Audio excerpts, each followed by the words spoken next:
గౌరవనీయులు గౌరవ న్యాయ మరియు మైనారిటీ సంక్షేమ శాఖ మంత్రి ఫరూక్ గారు, సహచర మంత్రివర్గ సభ్యులు కొల్లు రవీంద్ర గారు, సవిత గారు, గౌరవనీయులు రెవరెండ్ బిషప్ జయరావు గారు, గౌరవనీయులు Shri reverend Sajja Ratnakumar garu, Shri Reverend U Joseph Ratnakar garu, Reverend K Ravikumar గారు, రెవరెండ్ సిహెచ్ బుజ్జిబాబు గారు, రెవరెండ్ విజయ్ కుమార్ కోడాలి గారు, వేదికపైనటువంటి గౌరవ పార్లమెంట్ సభ్యులు శివనాథ్ గారు, చీఫ్ సెక్రటరీ నీరబ్ కుమార్ ప్రసాద్ గారు, డీజీపీ ద్వారకా తిరుమలరావు గారు, విధాన మండలి చైర్పర్సన్ జకియా కానం గారు,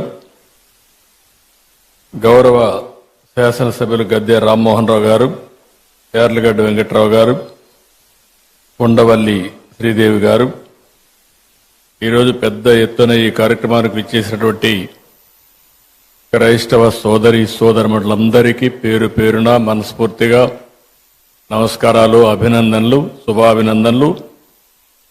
మీ అందరూ కూడా హ్యాపీ క్రిస్మస్. ఈరోజు ఇక్కడుండే వాళ్లే కాకుండా ఆంధ్రప్రదేశ్ రాష్ట్రం, అటు తెలంగాణ రాష్ట్రం,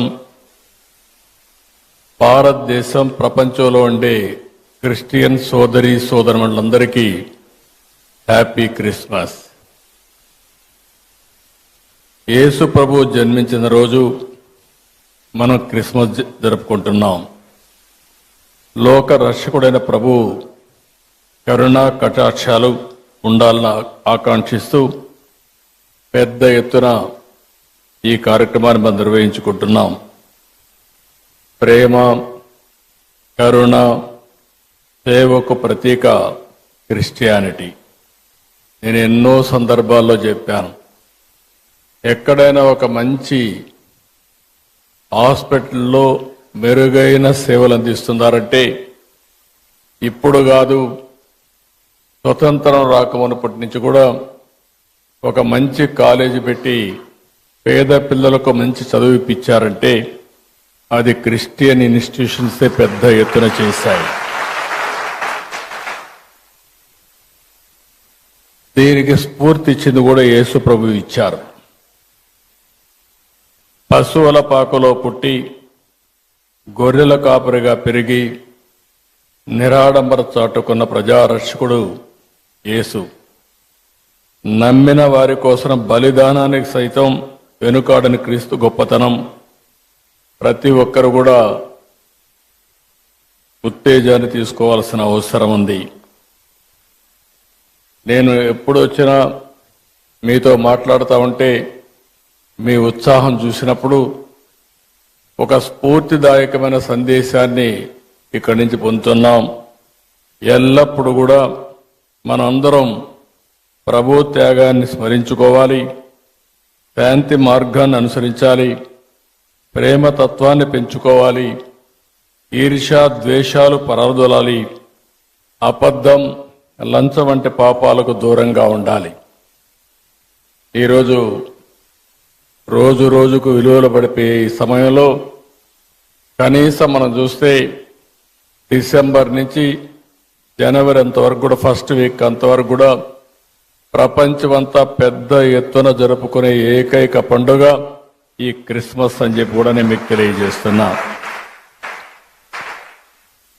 అందుకనే నేను కూడా మీరు ఒకసారి చూస్తే ఇప్పుడే కాదు, మొట్టమొదటిసారిగా నేను సమైక్య ఆంధ్రప్రదేశ్లో ముఖ్యమంత్రిగా ఉన్నప్పుడు గవర్నమెంట్ తరపున క్రిస్మస్, ప్రీ క్రిస్మస్ ఈవెంట్ జరపాలని ఆ రోజు ఒక హైదరాబాద్లోనే కాకుండా అన్ని జిల్లాల్లో కూడా కార్యక్రమాలు నిర్వహించిన పార్టీ తెలుగుదేశం పార్టీ అని చెప్పి కూడా నేను మీకు తెలియజేస్తున్నాను.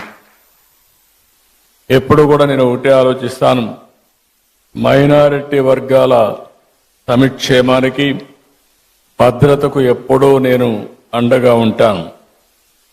ఒకసారి అయితే సమైక్య ఆంధ్రప్రదేశ్లో చర్చి పైన దాడులు జరిగితే స్వయంగా నేనే వచ్చి ఇన్వెస్టిగేషన్ చేసి మళ్లీ అలాంటి సంఘటనలు జరగకుండా పూర్తిగా కంట్రోల్ చేసింది తెలుగుదేశం ప్రభుత్వం అని ఇప్పుడు గుర్తు చేస్తున్నాను.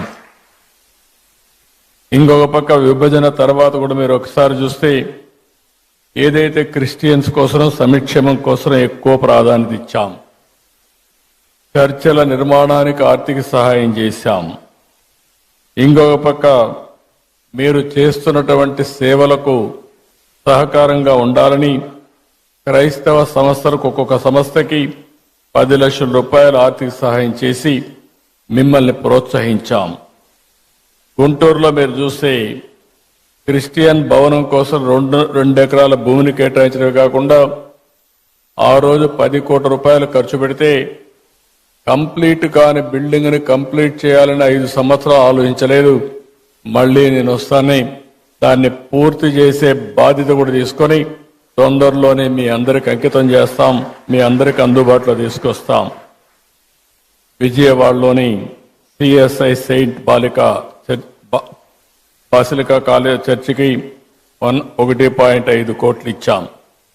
మీరెప్పుడూ నా దృష్టికి తీసుకొస్తారు. క్రైస్తవ శ్మశాన వాటికల కోసం ఆర్థిక సహాయం చేయమని కోరినప్పుడు ఇది చాలా జనైన సమస్య, దీన్ని పరిష్కారం చేయాల్సిన అవసరం ఉంది. ఇప్పటికే పెద్ద ఎత్తున ఇచ్చాం. భవిష్యత్తులో కూడా మీకు పూర్తిగా అండగా ఉంటామని చెప్పి కూడా నేను మీకు తెలియజేస్తున్నా. ఇదే కాకుండా జెరూసలం వెళ్లే క్రైస్తవులకి మొట్టమొదటిసారిగా ఆర్థిక సహాయం ప్రవేశపెట్టిన పార్టీ తెలుగుదేశం పార్టీ. ఆ విధంగా కూడా మనం ముందుకు పోయాం. ఇంకొక పక్క క్రైస్తవ విద్యార్థుల సంక్షేమం కోసం ప్రీ మెట్రిక్ స్కాలర్షిప్లు కానీ, పోస్ట్ మెట్రిక్ స్కాలర్షిప్లు కానీ, ట్యూషన్ ఫీజు అంతా కూడా రీఎంబర్స్మెంట్ చేయడం కానీ ఇవన్నీ చేశాం. ఈరోజు ఇలాంటి కార్యక్రమాలు 1-2 కాదు, చాలా కార్యక్రమాలు చేసి మనం ముందుకు పోయే పరిస్థితికి వచ్చాం. ఈరోజు ఇంకొక పక్కన మీరు చూస్తే 5 సంవత్సరాలు క్రిస్టియన్ సంస్థలు ప్రారంభించినటువంటి ఎయిడెడ్ ఇన్స్టిట్యూషన్స్ అన్ని డ్యామేజ్ చేసే పరిస్థితికి వచ్చారు, నిర్వీర్యం చేసే పరిస్థితికి వచ్చారు. ఈరోజు మా పార్టీ మనందరి నాయకుడు తెలుగుదేశం పార్టీ అధినేత ఎన్టీ రామారావు గారు కూడా ఏసీ కాలేజీలో చదువుకున్న విషయం మనం మర్చిపోలేం. ఆయన విజయవాడలో ఉండి గుంటూరుకు చదువుకున్నాడంటే అలాంటి స్టాండర్డ్స్ అన్ని కూడా ఆ రోజుట్లోనే ఇవ్వగలిగారు. అది వీరి యొక్క విశిష్టత అని చెప్పి కూడా నేను మీకు తెలియజేస్తున్నా. ఇప్పుడే చాలా మంది మాట్లాడారు. గడచిన 5 సంవత్సరాలుగా రాష్ట్రంలో మనం చూస్తే ఇది సందర్భం కాకపోయినా చెడును ఒకసారి ఆలోచించుకుని మళ్లీ చెడును జరగకుండా అందరికీ న్యాయం చేసే విధంగా ఈ ఎన్డీఏ ప్రభుత్వం, తెలుగుదేశం ప్రభుత్వం ముందుకు పోతామని మీ అందరికీ హామీ ఇస్తున్నా. ఎక్కడ ఏమాత్రం కూడా రాజీ లేకుండా పనిచేస్తాం. ఒక్క విషయం మనం గుర్తుపెట్టుకోవాల్సిన అవసరం ఉంది. God will never leave you empty. He will replace everything you lost. If he asks you to put something down, it is because he wants you to pick up something greater. అది మనం చూసినప్పుడు ఇది తప్పకుండా జరుగుతుంది. పేదల పట్ల, ధర్మాన్ని నమ్మిన వారి పట్ల దేవుడు ఎల్లప్పుడూ అండగా ఉంటాడు. మా ప్రభుత్వం ఒకటే చెప్తున్నాం, క్రిస్టియన్స్కి పూర్తిగా అండగా ఉంటామని మనస్ఫూర్తిగా మీ అందరికీ భరోసా ఇస్తున్నాను. ఇప్పటికీ సంక్షేమ కార్యక్రమాల్లో ఏ విధంగా చేయాలనో ఇంత మునిపే పెద్దలందరూ మాట్లాడారు. ఆర్థిక సమస్యలు ఉన్నాయి, లెగసీ ప్రాబ్లమ్స్ వెంటాడుతున్నాయి. నేను 4వసారి ముఖ్యమంత్రి. 3 సార్లు నాకు ఎప్పుడు ఇంత కష్టం అనిపించలేదు. ఇప్పుడు నాకే అర్థం కావడం, ఎంత తవ్వితే అంత బాధలన్నీ బయట వస్తున్నాయి. ఒక పక్క మనసు ఉంది, దూసుకుపోవాలనే మనస్తత్వం ఉంది. ఇంకొక పక్కన చూస్తే వెసులుబాటు లేని పరిస్థితి. ఓసారి చిన్న చిన్న కష్టాలు వచ్చినప్పుడు 4-5 సార్లు కూర్చుంటే సమస్యకు పరిష్కారం దొరుకుతుందేమో కానీ ఈ 6 నెలల నుంచి నేను రాత్రింబగళ్ళు ఆలోచిస్తున్నా, పట్టుదలగా పరిశోధిస్తున్నా, అయినా కూడా ఇప్పటికి కూడా నాకు ఒక దారి దొరకలేదంటే ఎంత డ్యామేజ్ జరిగిందో మీరు అందరూ గుర్తుపెట్టుకోవాల్సిన అవసరం ఉంది. అయితే కానీ నాకు ఒక బాధ్యత మీరందరూ ఇచ్చారు. ఆ బాధ్యతతో తప్పకుండా ఎట్టి పరిస్థితిలో మళ్లీ పూర్వ వైభవం తీసుకొచ్చే వరకు వదిలిపెట్టనని చెప్పి కూడా మీ అందరికి హామీ ఇస్తున్నా. అందరికీ న్యాయం చేసేది నా విధానం. నన్ను చూశారు. ఏ ఒక్కరికి కూడా నేను ముఖ్యమంత్రిగా ఉన్నప్పుడు కానీ తెలుగుదేశం పార్టీ అధికారంలో ఉన్నప్పుడు జరగలేదు. మొన్నే మీరు చూస్తే పాస్టర్స్కి ఫాదర్స్కి ఆ రోజు పెట్టిన ఆందోళన మా వాళ్ళు ఎన్ని కష్టాలు ఉన్నాయన్నా కాదు, ఈ క్రిస్మస్ సందర్భంగా దాన్ని క్లియర్ చేయాలని నేనే సంతకం పెట్టి క్లియర్ చేశానని చెప్పి కూడా నేను మీకు తెలియజేస్తున్నా. అదే మరిగా క్రిస్టియన్ మిషనరీస్ కోసం ప్రాపర్టీస్ డెవలప్మెంట్ బోర్డు ఏర్పాటు చేయాలి అని కూడా కొన్ని వచ్చాయి. చర్చిల నిర్మాణానికి, అదే మరి రీకన్స్ట్రక్షన్కి ఆర్థిక సహాయం, ఇలాంటివన్నీ కూడా చాలా ఇష్యూస్ ఉన్నాయి. ఈరోజు నేను ఎప్పుడు కూడా పేదల పక్షపాతిగా ఉంటానని మరొక్కసారి మీ అందరికీ హామీ ఇస్తున్నా. నేను అనునిత్యం ఒకటే ఆలోచిస్తున్నాను, ఏ విధంగా పేదరికం లేని సమాజాన్ని మనం రూపకల్పన చేసుకోవాలనో దానికి ఆలోచించాల్సిన అవసరం ఉంది. మొన్నే నేను విజన్ 2047 తయారు చేశాను. స్వర్ణాంధ్రప్రదేశ్ విజన్ తయారు చేశాం, రూపకల్పన చేశాం. అందులో మొట్టమొదటి పాయింట్ మీరు చూస్తే జీరో పావర్టీ. ఇంతవరకు అందరం చెప్పారు మేము పేదరిక నిర్మూలన చేస్తామని చెప్పారు, కానీ నేను పెట్టింది ఆర్థిక అసమానతలు తగ్గించే విధంగా మొట్టమొదటిసారిగా పేదల్ని పూర్తిగా ఆర్థికంగా పైకి తీసుకొచ్చే వరకు ఈ ప్రభుత్వం అండగా ఉంటామని చెప్పి మరొక్కసారి తెలియజేస్తున్నా. ఈరోజు డబ్బులు సంపాదించిన ప్రతి ఒక్కరూ ఆలోచించాలి, మనకి సంపద వచ్చిందంటే సమాజం వల్ల వచ్చింది. ఆ సమాజంలో ఇంకా పేదరికం ఉండడం ఇది మనందరికీ ఆలోచింపజేసే విధానం. అందుకనే ప్రతి ఒక్కరూ ఆలోచించాల్సింది పేదరిక నిర్మూలన, జీరో పావర్టీ. అంతేకాకుండా ఆర్థిక అసమానతలు తగ్గించాలి.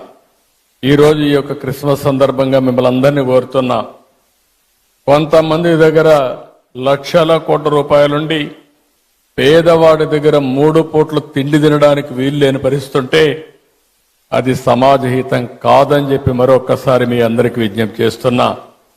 దీనికోసం ఒక అచంచలమైన దీక్షతో పనిచేస్తాం, అన్ని విధాలా ముందుకు పోతామని చెప్పి కూడా నేను మీకు తెలియజేస్తున్నాను.